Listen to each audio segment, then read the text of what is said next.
How do you hide likes on your posts on Instagram? Well, as always, it's really easy. And there's two ways of doing this. Unfortunately, there isn't a global setting that you can turn on that hides like for all of your posts. And you have to do it on each and every individual post. You can do it for posts you've already submitted. If you go to your post, click on the top right-hand side, the three little dots, and right at the top or close to the top, there's an option that says hide like count. Click on that and it will hide the like count on that particular post.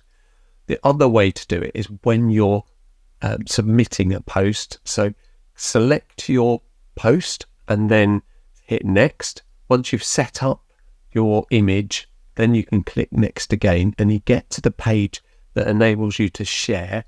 Once you're on that page, you can scroll down to the bottom until you get more options.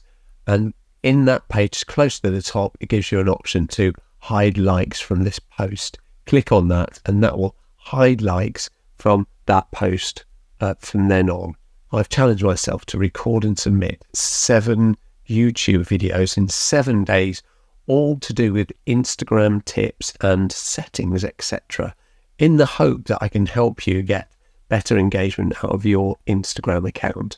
If you want to follow along, it would be really helpful if you click the subscribe button down here, and more importantly, click the notification bell, and you'll get notified each time I post a new video, hopefully tomorrow. And thank you very much indeed for watching, and I'll see you in the next one. Cheerio.